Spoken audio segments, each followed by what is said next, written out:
eu queria ler com você um texto que está lá em Marcos, no capítulo 16, nos versículos de 1 a 4. E o texto está falando sobre aquele momento, não é? Onde Jesus morre, onde Jesus é crucificado, é sepultado, havia um luto tremendo, havia uma angústia pairando no ar. E passado o sábado, aquele sábado tão tenebroso, tão terrível, tão angustiante, um sábado que parecia que os discípulos estavam tendo um pesadelo. Eles, por mais que ouvissem Jesus falar, eles nunca imaginavam que iam passar por aquele dia tão terrível, de trevas. E quando termina aquele sábado, o texto fala, e passado o sábado, Maria Madalena e Maria, mãe de Tiago e Salomé, compraram aromas para irem ungí-lo. E no primeiro dia da semana foram ao sepulcro, de manhã cedo, ao nascer do sol. E diziam umas às outras: quem nos removerá a pedra da porta do sepulcro? Eu queria que você prestasse atenção nessa expressão. Quem nos removerá a pedra da porta do sepulcro? E olhando, viram que já a pedra estava revolvida, e era ela muito grande. Interessante que, trabalhando esse texto, olhando para esse texto, o Espírito Santo falando ao meu coração, pela primeira vez eu pude entender e pude perceber o quanto que, quando nós muitas vezes ensinamos para as crianças, às vezes no ministério infantil, a gente fala sobre o túmulo de Jesus e a gente fala, tinha uma pedra enorme. E aquela pedra foi removida. E Jesus não estava mais ali. Eu não sei se na mente dessas crianças, em algum momento, pode chegar a ideia de que aquela pedra foi removida para que Jesus pudesse sair. Mas, queridas, na verdade, aquela pedra não foi removida para que Jesus pudesse sair. Jesus não precisava que aquela pedra fosse removida. Aquela pedra foi removida para que quando os discípulos chegassem lá, pudessem ver que aquele túmulo estava vazio. Pudessem ver que Jesus havia ressuscitado. Pudessem ver que tudo que Jesus falava para eles agora se cumpria. Toda aquela história que eles viveram com Jesus, tudo que eles presenciaram, não tinha acabado naquele sábado nem naquele domingo. Mas naquele momento que eles viam o túmulo aberto, eles tinham a certeza que todas as situações que aparentemente colocavam ponto final na história deles se desfazia. Agora a perspectiva se abria à sua frente, portas se abriam à sua frente. Havia uma certeza que saltava no coração deles. Era real. Cristo é real. A vida eterna é real.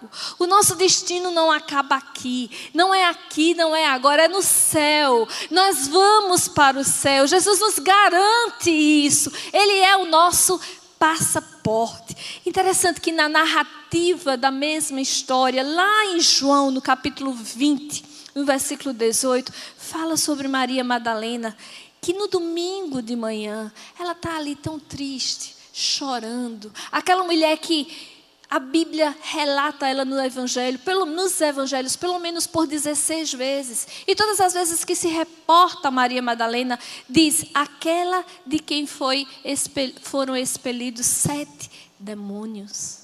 Uma mulher que sabia o que era estar cativa pelo diabo, mas ela sabia o que era ter sido liberta por Jesus, o que era ter uma nova perspectiva de vida, o que era andar agora colocando toda a sua vida, toda a sua existência, toda a sua esperança, toda a perspectiva de sua vida agora a serviço do Mestre.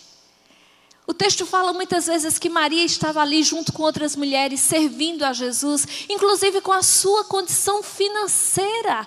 Era uma daquelas que estavam ali sustentando o ministério apostólico. E Maria Madalena está ali chorando, triste. E olha para um homem que está ali, sem saber ela que era Jesus Cristo ressurreto. Pensando Maria ser um jardineiro, diz, para onde levastes? Para onde o levastes? E ele olha para Maria e diz, Maria. E o texto fala que naquele momento ela reconhece. E Jesus fala com Maria naquele momento e manda que ela vá anunciar aos discípulos. E o texto fala no capítulo 20 de João, versículo 18: vi o Senhor. Maria chega para os apóstolos e para os discípulos que estavam trancados, com medo, assustados, e diz assim: eu vi o Senhor. E agora o que fazia sentido era contar a tudo e a todos que era verdade, que era real, que Cristo estava vivo, que tudo aquilo que eles falavam era real. A grande preocupação agora era contar o que se viu. Jesus passa dias com os seus discípulos, aparece várias vezes, e naquele momento da despedida, lá em Mateus 18, 20, e aproximando-se Jesus dos seus discípulos pela última vez, ele diz: toda autoridade me foi dada no céu e na terra, portanto, ide, fazei discípulos em todas as nações, batizando-os em nome do Pai, do Filho e do Espírito Santo, ensinando-os a observar todas as coisas que eu vos tenho mandado, e eis que estou convosco todos os dias, até a consumação dos séculos. A ordem era uma só: fazer Jesus conhecido. Fazer Jesus conhecido, fazer Jesus conhecido, falar as boas novas do Evangelho, chegar e falar, chegar e contar. E em primeiro lugar, para que eu fale de Jesus, em primeiro lugar, para que eu faça Jesus ser conhecido, eu tenho que abrir a minha boca.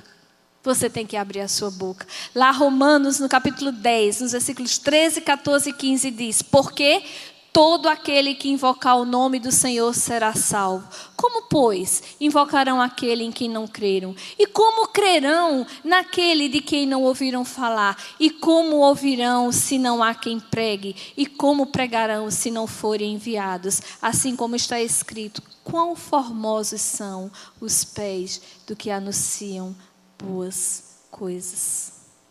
Ah, queridas, Jesus nos chama a fazê-lo conhecido através da nossa fala. Quando a gente abre a boca e a gente está tão cheia de Deus que não dá para falar sem sair Deus. Não dá para falar sem sair Jesus. Aonde você chega no ponto de ônibus, aonde você chega no salão de beleza, aonde você chega na fila do supermercado, aonde você chega, você abre a boca. Mas você está tão cheia do Senhor que você abre a boca e as pessoas param, porque elas tremem diante de um Deus onde a própria palavra diz que toda autoridade é dele no céu e na terra. Quantas vezes nós nos intimidamos quando chegamos num ambiente hostil, onde as pessoas não estão nem aí para Jesus, onde as pessoas não querem saber de Deus, e a gente diz: eu não vou falar. Eu não vou falar, porque se eu falar, eu vou ser mal interpretada. Se eu falar, eu vou ser mal compreendida. As pessoas não vão me ouvir. Eu estava lendo um livro esses dias, e o livro trazia um relato triste de um homem que tinha no seu relacionamento não cristãos, porque nós precisamos ter no nosso relacionamento aqueles que ainda não conhecem o Senhor. É para isso que nós estamos aqui nesse mundo. E ele vivia numa cidade onde tinha rodízio de carros. E ele e mais 3 amigos fizeram um acordo de ficarem juntos fazendo esse rodízio.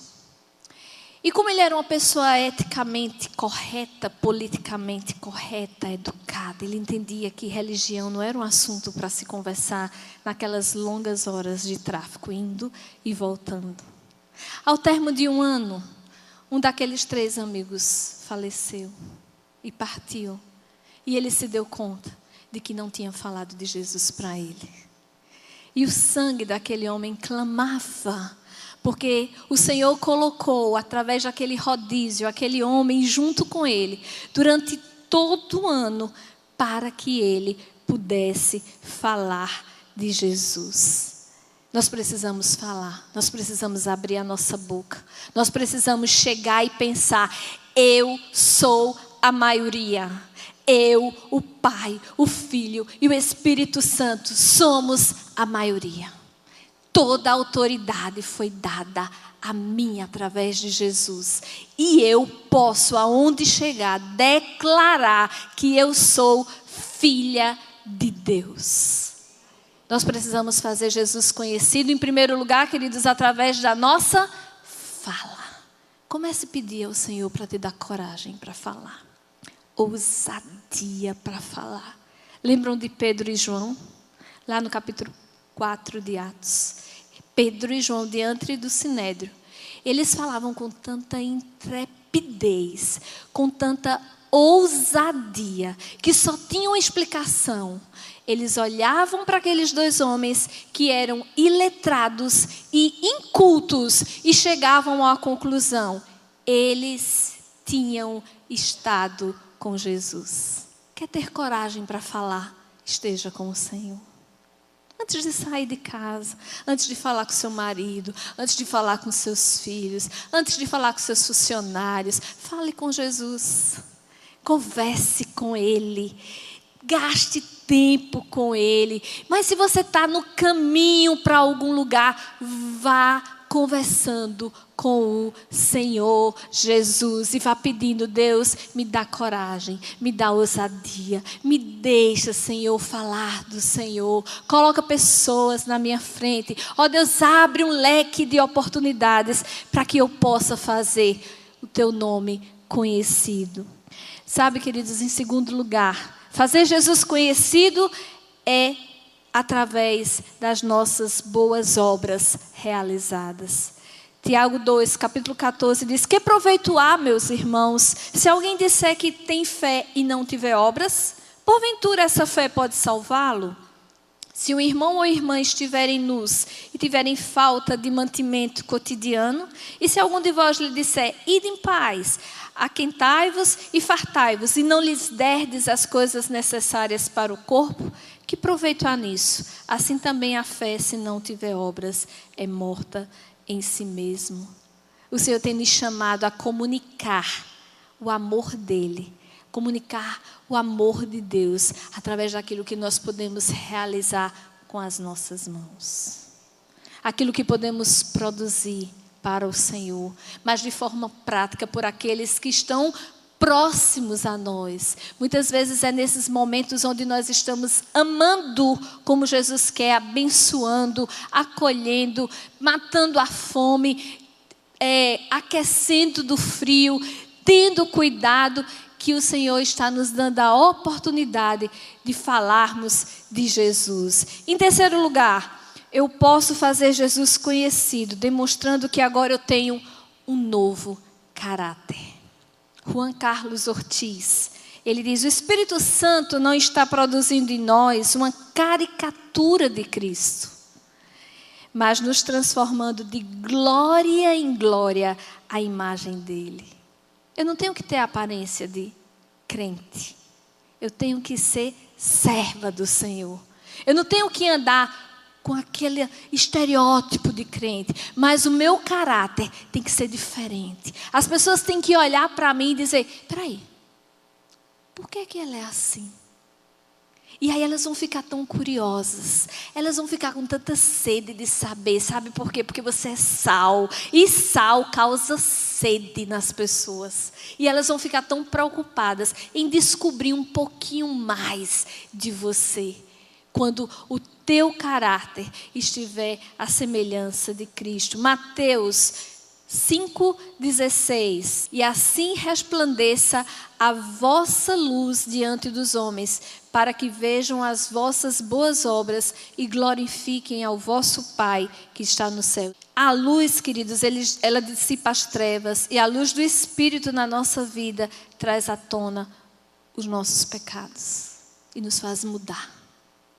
Você já experimentou chegar num lugar e tirar uma pedra que está no chão e deixar a luz incidir sobre ela? Um monte de bichinho corre. Quem já teve essa experiência? Chega lá naquela terra, aquele sol escaldante, aquela pedrinha está ali escondendo, e de repente você levanta aquela pedra e os bichinhos... A luz de Cristo faz isso na nossa vida. Começa a tirar os bichinhos ruins. Aquelas coisas que cheiram mal, que incomodam, que nos deixa feias. Não o cabelo, não a roupa, mas o nosso coração, o nosso espírito, a nossa forma de falar. E a palavra de Deus diz que os homens precisam ver essa luz de Cristo na nossa vida. No versículo 20 diz: por isso eu vos digo que se a vossa justiça não exceder em muito a dos escribas e fariseus, de modo nenhum entrareis no reino dos céus. Nós precisamos deixar de se preocupar com a religiosidade e nos preocuparmos com o trabalhar de Cristo na nossa vida, de sermos realmente nova criatura em Cristo. Os escribas e fariseus eram homens que conheciam a lei, guardavam a lei, mas eram literalistas. Sabe aquele texto que fala lá em Deuteronômio sobre pegar a palavra, inculcar essa palavra, né? Tu as inculcarás essa palavra e delas falarás, andando pelo caminho, assentado, ao levantar-te, ao deitar-te. E no versículo seguinte diz: tu terás essa palavra por frontal entre os teus olhos. E aí eles pegavam as caixinhas, colocavam o trecho da palavra e colavam na testa, como se estivessem observando a palavra. Sabe, se nós não tivermos cuidado, nós fazemos isso. Nós pegamos a nossa Bíblia, talvez só na hora de vir para a igreja no domingo, porque durante a semana nós estamos tão ocupadas que às vezes até queremos, mas não conseguimos. Colocamos a nossa Bíblia no peito, mostramos para todas as pessoas que estamos indo para a igreja. Chegamos na igreja, cantamos todos os cânticos, abrimos a nossa Bíblia, cumprimentamos os amados irmãos, voltamos para a nossa casa. Mas a nossa vida está tão vazia de Deus. As nossas experiências estão tão vazias de Deus. As nossas conversas estão tão vazias de Deus. E a palavra fala que Jesus olha para os escribas e fariseus e diz: olha, vocês estão fazendo tudo direitinho, como manda o figurino. Mas ao olhar para vocês, a imagem que eu tenho é de sepulcros caiados, tão bonitos por fora, mas estão tão terríveis por dentro. Queridos, nós precisamos lembrar que fazer Jesus conhecido é mostrar que Ele fez mudança na nossa vida. Interessante que o mesmo Juan Carlos Ortiz, ele diz o seguinte, que nós somos o 5º evangelho lido pelo mundo. O mundo nem sempre lê as Escrituras, mas ele sempre estará nos lendo. Muitas vezes nós queremos até testemunhar e não sabemos como, queremos falar de Jesus e não sabemos como. Mas o primeiro pré-requisito é a evidência de que a graça de Deus veio sobre a nossa vida, a partir do nosso próprio relacionamento com o Senhor. É mostrando o quanto que Deus colocou o coração dele na miséria da nossa existência e da nossa vida. 1 de João 1, 2 e 3 diz: pois a vida foi manifestada e nós a temos visto e dela testificamos e vos anunciamos a vida eterna que estava com o Pai e a nos foi manifestada. Sim, o que vimos, o que ouvimos, isso vos anunciamos, para que vós também tenhais comunhão conosco. E a nossa comunhão é com o Pai, com o seu Filho, Jesus Cristo.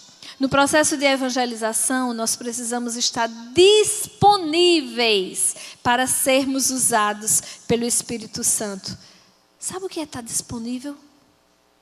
É estar primeiramente atento àquilo que o Espírito Santo fala, mas sobretudo estar disponível para obedecer. Tem gente que gosta de ouvir uma palavra abençoada só para ficar informado. Eu quero mesmo saber o que Deus vai falar comigo hoje. E eu vou cheia de expectativa. E quando a palavra é boa, eu digo: eu recebo, Senhor. Mas quando a palavra não é boa, eu digo: passa, pode ir passando. Essa é para a irmã que está lá atrás. Essa não é para mim. Sabe, estar disponível é estar eu e você dizendo: fala, Senhor. Fala que a tua serva ouve. Fala, Deus, mas me capacita para te obedecer. Mesmo essas coisas que eu ainda não tenho obedecido ao Senhor, me capacita para te obedecer. Interessante que Filipe estava numa cruzada missionária, estava pregando, e no capítulo 8 de Atos, no versículo 26, mas o anjo do Senhor falou a Filipe dizendo: levanta-te e vai em direção do sul, pelo caminho que desce de Jerusalém a Gaza, o qual está deserto. Imagina, você pregando, você envolvido, você está lá ministrando, e o Senhor diz: Filipe, vai lá para o deserto. Eu só gosto do ministério tal. E o Senhor está dizendo: mas eu não quero você no ministério tal. Eu quero você ali. É ali que eu vou te usar. É ali que eu quero fazer maravilhas contigo. Mas Senhor, o Senhor sabe que eu não gosto. E Filipe estava assim, pregando, produzindo, proativo. E o Espírito Santo disse: Filipe, para o deserto. Eu quero você lá no deserto. E Filipe vai para o deserto. Queridos, no deserto, muitas vezes, há tantas oportunidades de demonstrarmos o amor do Senhor. No deserto, é um lugar tão fértil para Deus operar. Não é, Samara? No deserto, é um lugar onde muitas vezes a gente tem coragem de abrir a nossa boca e falar. A gente acha que Deus, Ele tem tudo muito convencional. Eu tenho aprendido na minha caminhada com Deus que Deus não é nada convencional. Ele gosta de nos surpreender o tempo todo. E às vezes a gente está tão cheio de protocolos, né? Protocolo é aquilo que você estipula e tem um passo a passo. E Deus diz: comigo não tem protocolo, eu sou Senhor. E eu faço o que eu quero, com quem eu quero, como eu quero, para glorificar o meu nome. E Deus manda, através do seu Espírito Santo, Filipe ir para o deserto. E Filipe: por que, Senhor? Não, Filipe vai. Filipe vai embora para o deserto. E o texto no versículo 27 diz: levantou-se e foi. Ligeirinho, foi logo. E eis que um etíope, eunuco, mordomo de Candace, rainha dos etíopes, o qual era superintendente de todos os tesouros, e tinha ido a Jerusalém para adorar, regressava e sentado no seu carro lia o profeta Isaías. E disse o Espírito mais uma vez a Filipe: chega-te e ajunta-te a esse carro. Sabe o que é que eu acho mais fascinante nesse texto? É que Filipe está muito atento. E ele agora está no deserto. E o Espírito Santo diz: olha, Filipe, está vindo ali. Olha lá, é aquele ali, Filipe, é aquele. Ele está lendo o profeta Isaías. E o texto fala, no próximo versículo, acompanhe comigo, no versículo 30, e correndo, Filipe ouviu que lia o profeta Isaías e disse: entendes porventura o que estás lendo? Observa que Filipe ouve, vai para o deserto. Não fazia sentido ir para o deserto. Fazer o que no deserto? E quando ele está lá no deserto, o Espírito Santo diz: ali, Filipe, é ali, agora, presta atenção, é agora. E Filipe disse: Senhor, fala comigo, estou ouvindo, é ele está vindo, eu vou correr. Eu imagino que o carro na frente andando e Filipe correndo atrás. Eu não posso perder, eu quero saber o que é. É o Espírito Santo que está falando com ele, é o profeta Isaías. Ei, você entende o que você está lendo? Sabe, quando a gente está bem atento ao Espírito Santo, a gente percebe coisas que Deus vai colocando na nossa frente. A gente fica tão sensível à voz do Espírito Santo. Coisas que antes nem faziam muito sentido, mas agora passam a fazer sentido.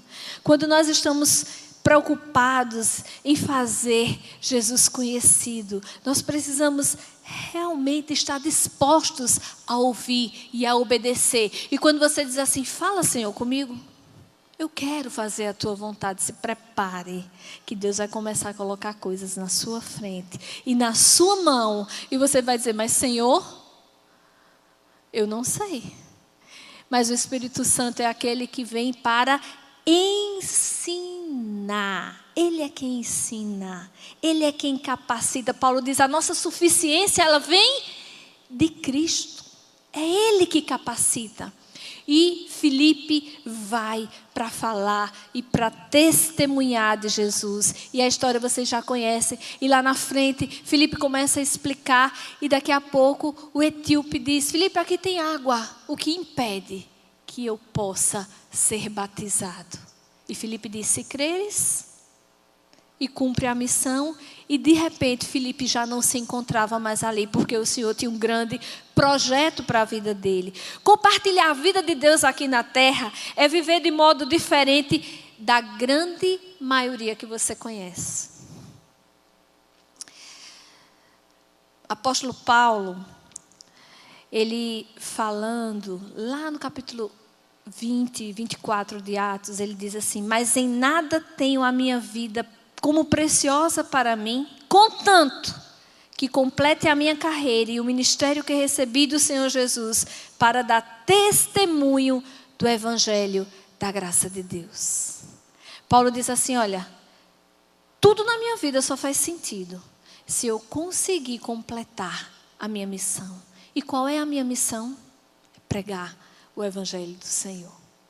Sabe, quando nós perdemos isso de vista, nós passamos a ter uma vida tão medíocre do ponto de vista do reino. Eu sou médica e eu só faço consultas. Eu sou dentista e eu só cuido dos dentes. Eu sou professora e eu só ensino o que está no livro. Eu sou uma dona de casa, eu só arrumo a minha casa.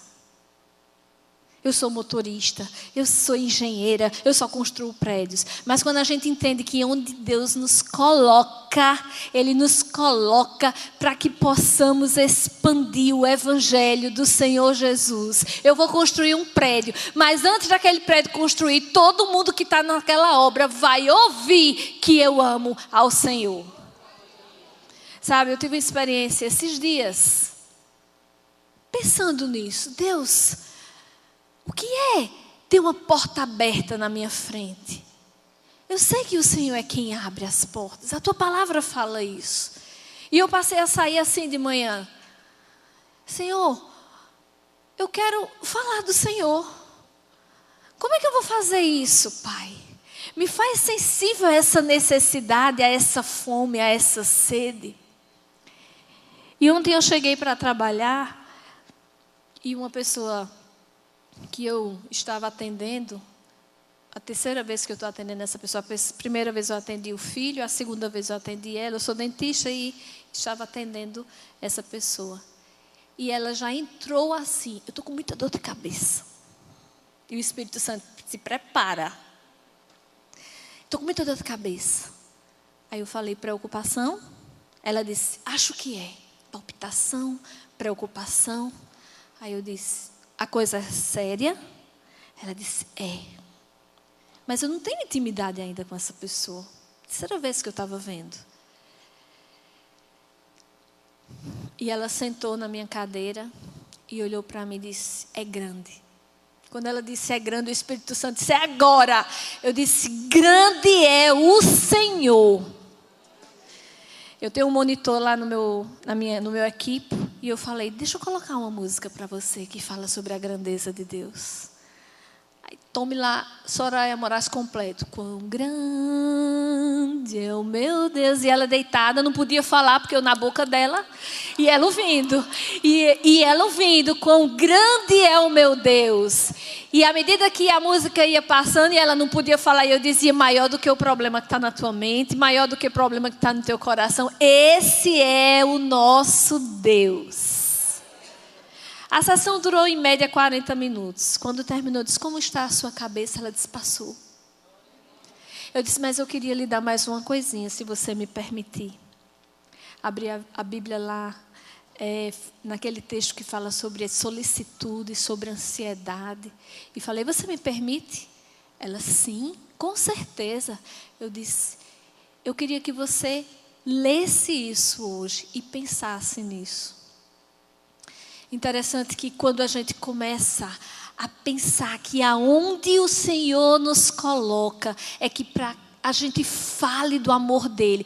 Queridos, vai aparecer tanta situação na sua frente, tanta situação para você falar, para você testemunhar, para você dizer o quanto Deus é maravilhoso, é grande e tem coisas maravilhosas para fazer na vida daqueles que estão na sua frente. Paulo diz, mas em nada tenho a minha vida como preciosa para mim, contanto que complete a minha carreira e o ministério que recebi do Senhor para dar testemunho do Evangelho da graça de Deus. Da forma prática, eu sempre preciso lembrar que o estudo da palavra de Deus é quem me capacita para que eu possa ensinar o caminho da salvação.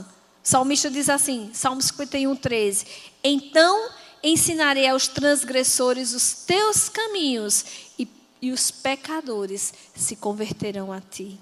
No entanto, tudo isso é sustentado em oração o tempo todo e todo o tempo. 1 Tessalonicenses 5,17 diz, orai sem cessar. Orai sem cessar. Vamos repetir? Orai sem cessar. Meu esposo é pastor e pregou uma mensagem. Essa mensagem marcou muito a minha vida, o meu coração. E sempre que eu falo sobre oração, eu tenho que citar essa exegese que ele fez. A palavra lá no original grego, sem cessar, ela quer dizer, ou ela é no original assim, adialeiptos. A palavra adialeiptos, esse A é um prefixo de negação que diz sem. E adialeiptos quer dizer sem deixar espaços vazios. Orar sem cessar é orar o tempo todo. É acordar orando, é andar orando, é cozinhar orando, é tomar banho orando, é estar deitada e orando, é estar conversando com alguém e orando, Senhor, me dá a palavra, porque Efésios fala que toda palavra que eu vou falar tem que ser uma palavra que edifique. Me dá, Senhor, essa capacidade de falar. Então eu estou o tempo todo orando. E quando eu não deixo brecha, o diabo não vai ter espaço para fazer a festa. Porque eu estou orando sem cessar. E muitas vezes a gente diz assim, ai, mas aquela pessoa tem um coração tão duro. Aquela pessoa, meu marido, tem um coração tão duro. Aquela minha filha é tão rebelde. Aquela minha irmã, aquele meu pai. E alguém já disse com muita propriedade que não existe coração duro. O que existe é joelho mole. Diz que o diabo, ele fica desesperado quando ele vê o mais fraco dos homens sobre os seus joelhos. Você tem ideia do que acontece nos céus quando você se ajoelha para orar? Queridos, quando você se ajoelha para orar, o inferno treme e os céus se movimentam. Orai sem cessar, o tempo todo. É através da oração que as portas são abertas. É isso que Colossenses diz. Paulo tinha tanta consciência disso. Apesar de Paulo ter uma experiência com Deus tão forte, onde ele viu Jesus face a face, onde ele passa de um perseguidor agora para um perseguido, onde ele agora é apóstolo de Cristo, onde ele agora fala com tanta propriedade, onde ele prega, mas ele entendia que essas oportunidades, essas portas para testemunhar, elas acontecem quando eu e você oramos. Olha o que é que Paulo diz lá em Colossenses 4, nos versículos 2, 3 e 4. Perseverai na oração, velando nela com ações de graça, orando ao mesmo tempo também por nós, para que Deus nos abra uma porta à palavra. Está precisando, querido, abrir uma porta para você testemunhar, para você falar de Jesus. Você quer que alguém escute e aquele coração que está fechado, aquele coração que está duro, é hora de orar. E Paulo diz, a fim de falarmos o quê? O ministério de Cristo, pelo qual também estou preso, para que eu o manifeste como devo falar. Como falar? O que falar? A hora de falar. Paulo diz, eu tenho que orar. Ou eu oro, ou eu vou estragar tudo. Ou eu oro, ou eu vou botar tudo a perder. Eu quero falar de Jesus, mas quanto mais eu falo, mais meu marido fica com raiva. Ele dizia, essa igrejinha que você entrou agora, eu não quero nem ouvir falar disso. E Paulo diz assim, eu preciso que vocês orem comigo, para que eu saiba como falar. Efésios 6, 18 e 19. Com toda oração e súplica, orando em todo tempo no Espírito, e para o mesmo fim, vigiando com toda perseverança e súplica por todos os santos. E por mim, e veja o que é que ele diz, para que me seja dada a palavra ao abrir da minha boca, para que com intrepidez fazer conhecido o mistério do Evangelho, pelo qual sou embaixador em cadeias, para que eu nele tenha coragem para falar como eu devo. Quer ter sabedoria para falar? Quer saber falar de Jesus? Ore, peça ao Senhor. Ore, comece a pedir, Deus, eu sei que o Senhor vai abrir a porta, mas na hora que o Senhor abrir a porta, Pai, eu preciso estar muito atenta, eu preciso estar ligada. Deus, me dá coragem, me dá ousadia, me dá sabedoria, bota, Pai, a palavra na minha boca. Sabe, muitas vezes a gente diz assim, mas eu nunca fui para o seminário. Eu queria muito levar essa pessoa para conversar com o pastor Sérgio, conversar com Samara, para conversar com a minha líder de célula, né? Eles sim, eles sabem o que deve falar. Mas tem um texto que todo mundo que se converte ao Senhor Jesus tem que saber. Se não souber, está ruim. Qual é o texto? João 3,16. Vamos dizer?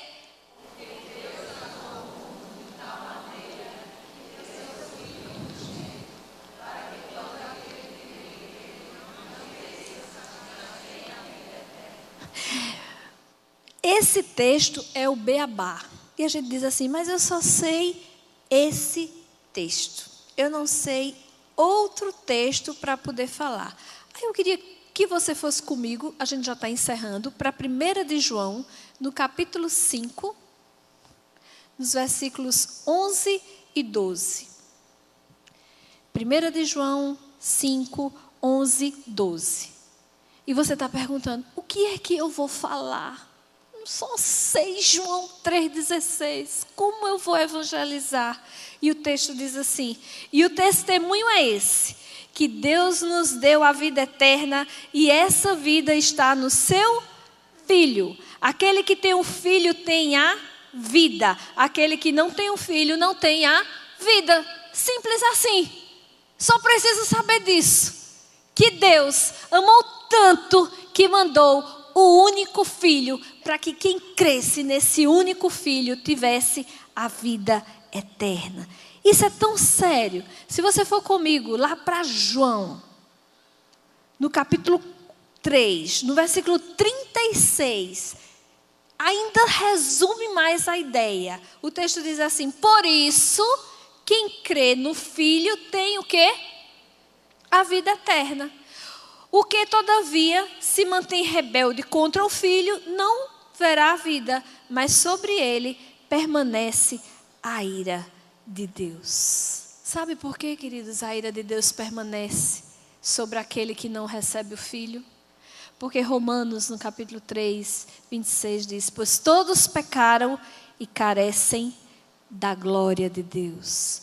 Romanos 6, 23 diz, porque o salário do pecado é a morte, mas o dom gratuito de Deus é a vida eterna, e a vida eterna está em quem? Em Cristo. Você só precisa falar que Cristo lhe libertou do pecado, lhe transportou do império das trevas para o reino do Filho do seu amor, para a sua maravilhosa luz, para que você pudesse falar desse amor. É isso que você precisa falar, é que a vida está em Cristo. Hoje eu fui no salão cortar meus cabelos para vir aqui para a Cidade Viva. E quando eu cheguei lá, já estava em cima da hora, saí do consultório na carreira. E eu fui orando. Senhor, me dá a oportunidade, Pai. E eu tenho pedido assim, Deus me dá uma oportunidade, me dá uma oportunidade. E cheguei lá, a manicure não estava. E a cabeleireira estava fazendo as unhas, logo não podia me atender. Mas fazia parte do plano de Deus. E ela sentadinha do meu lado, atendendo uma chinesinha, uma senhora que tinha problema de circulação, de diabetes, ela tinha que fazer a unha dela bem devagarinho, para não machucar. E eu olhando para o meu relógio, o Espírito Santo dizendo, olha a oportunidade que eu estou lhe dando. Não tem secador ligado, ela vai ter que lhe ouvir. E de repente ela disse, estou tão nervosa, eu tive um sonho tão ruim. E eu falei, que sonho? Ela disse, não sei, uma coisa esquisita, uma coisa que queria me puxar. E eu estava tão angustiada, e eu estava tão nervosa. E o Espírito Santo disse, é agora. É agora. E eu disse, Deus me dá coragem para falar. Me dá coragem para falar. Eu olho para cima da mesa, uma Bíblia aberta, como um amuleto. Fitinha de bom fim, copo não sei com o quê, não sei o que lá. Eu falei, sabe quando a gente está tendo esses sonhos assim? É porque Deus está nos buscando para um relacionamento com Ele. Ela disse, como assim? Aí eu disse, o que era que você via no seu sonho? Ela disse, não era coisa boa não, era coisa ruim. Eu digo, exatamente. Como? Por que você não quer ter um sonho bom hoje de noite? Ela disse, quero. Eu digo, então para você ter um sonho bom, você tem que orar e pedir a Deus para lhe dar um sonho bom. E aí a gente começou a conversar, Eu digo, deixa eu te contar uma história. Não tem a ver com a história dela, mas tinha a ver com a história do plano da redenção. Deixa eu te contar uma história. E ela disse que eu disse, está aqui, João 14. Não se turbe o vosso coração. Credes em Deus. Credes também em mim. Na casa do meu pai há muitas moradas. Se assim não for, eu não vos teria dito. Vou preparar-vos lugar. E eu falei, sabe por que Jesus começou a falar para os discípulos? Porque eles estavam com medo, igual você. Eles estavam tão angustiados, tão ansiosos, pensando que iam ficar sozinhos. E Jesus disse, olha, vou preparar lugar para vocês. E ela, fazendo a unha da mulher, eu digo, mas cuidado aí para não machucar. Presta atenção, fica ouvindo. Isso foi mais de 1 hora e eu comecei a percorrer os evangelhos. Eu não sabia os textos de cor na cabeça, mas eu sabia as histórias onde se encontravam. E eu fui para a história da mulher samaritana. E eu fui para a história dos evangelhos. E eu comecei a falar da vida nova em Cristo. E eu comecei a falar do quanto que Jesus a ama. E de repente eu falei para ela, sabe por quê? Porque Jesus pagou um preço pela sua vida e pela minha. Sabe por quê? Porque eu e você merecíamos morar eternamente longe de Deus. Porque a Bíblia diz que todos pecaram e carecem da misericórdia de Deus, da graça de Deus. Você sabe o que é graça? Ela ficou olhando para mim. Não. Eu disse, graça é um favor imerecido. Você sabe que a salvação em Cristo, ela custou muito caro, porque essa história de que salvação é de graça, é conversa. Ela é por graça, ela não é de graça. Ela custou muito. Ela custou o sangue de Jesus na cruz. O próprio Deus encarnado, Ele veio a esse mundo, porque Ele queria ter relacionamento comigo e com você. Ele queria que você pudesse estar aqui agora e dizer, Senhor, obrigada por esse amor. Obrigada, Deus, porque eu sei que o Senhor me trouxe. Obrigada porque eu sei que o Senhor vai me levar. Obrigada porque eu sei que o Senhor cuida da minha vida. Porque o Senhor está preparando um lugar para mim lá nos céus. E naquele momento eu comecei a falar para ela do quanto que Deus a amava. E somente uma coisa ela precisava fazer: receber esse amor. Sabe, Romanos 5:8 diz que Deus prova o seu próprio amor para conosco, pelo fato de ter Cristo morrido por nós, sendo nós ainda pecadores. E no versículo 9 diz, logo, muito mais agora, sendo justificados pelo sangue, seremos por ele salvos da ira. Sabe por que ira? Porque Deus é um justo juiz. A Bíblia diz que Ele não terá o culpado por inocente. Haverá um dia. E a Bíblia diz que todo joelho se dobrará, toda língua confessará. Mas vai estar diante do trono do Cordeiro. E naquela hora, nós seremos colocados diante do Senhor. E o texto fala que nós temos um advogado junto ao Pai, Jesus Cristo. E Ele vai olhar e vai dizer: ela me confessou e disse que me recebia como Senhor e Salvador da vida dela. E essa, você e eu, iremos morar eternamente com Ele. Sabe, eu queria encerrar contando uma história para você. Uma das ilustrações do meu esposo, que fala muito ao meu coração, que ilustra tão bem o que Deus fez pela nossa vida. Isso é uma história real. Conta-se que lá nos Estados Unidos existia um juiz muito sério. Não esses que se envolvem em escândalos, mas um juiz muito sério. Conhecido pelo seu caráter, pela sua forma de julgar. E numa determinada noite, a sua filha pega o carro escondido, sem habilitação, sai e atropela uma pessoa. Aquela pessoa não morre, mas aquela menina é levada presa. No dia seguinte, o pai nem sabia, porque saiu para trabalhar e nem sabia do que tinha acontecido durante a noite, nem sabia que a sua filha estava presa. Recebe aquela situação para julgar. Era na comarca dele. E de repente ele está lá e entra a sua filha, que é acusada de ter atropelado alguém, embora a pessoa não tivesse morrido. Ele olha para a sua filha, vê a falta que a sua filha cometeu e diz: por que você não o matou? Você precisa pagar uma fiança e o valor da fiança é este. A filha olha para o pai e diz: pai, o senhor sabe que eu não posso pagar esse dinheiro, mas você tem que pagar. Ele diz: pai, o senhor sabe que eu não tenho esse dinheiro, eu não tenho como pagar, o Senhor me conhece, mas você tem que pagar. E ela diz: pai, tem misericórdia de mim, eu não tenho como pagar. E o pai diz: tem mesmo não, mas eu tenho como pagar. O pai tira a sua toga de juiz, desce da sua cadeira de honra de juiz, vai do lado da filha, preenche um cheque e diz: como seu pai, eu vou pagar por você. Entrega o cheque à filha e diz: vá, pague ao juiz. Ela paga e é liberta e é salva. É exatamente isso que Deus fez conosco. A Bíblia diz que nós não tínhamos como nos relacionarmos novamente com Deus. O nosso relacionamento foi quebrado lá no Jardim do Éden, porque a Bíblia diz que por um só Adão o pecado entrou no mundo. E ali acaba-se o relacionamento do homem com Deus. Mas Deus querendo ter relacionamento com esse homem que Ele ama tanto, que Ele criou para a eternidade, que plantou no coração desse homem o desejo de ser eterno. Deus vem a esse mundo como Jesus, em forma humana, 100% Deus, 100% homem, e paga um preço que nós jamais poderíamos pagar. Paga o preço, bate o carimbo e diz: está pago. E agora, por graça de Deus, eu e você podemos ter livre acesso agora ao Senhor.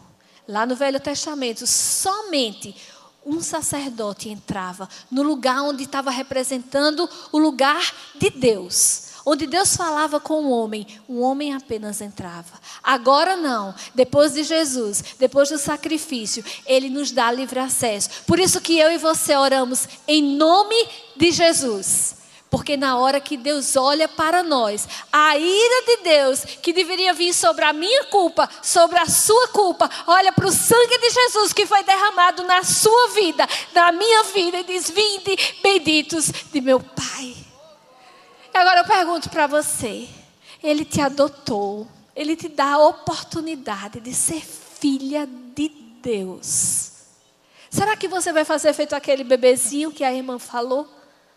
Será que você vai sorrir para o Senhor e vai dizer: eu quero, Eu quero ser adotada pelo Senhor. João 1,12. Mas a todos quanto receberam, deu-lhes o poder de serem feitos filhos de Deus, a saber, os que creem no seu nome. Ou você vai rejeitar essa adoção que Deus traz sobre a tua vida?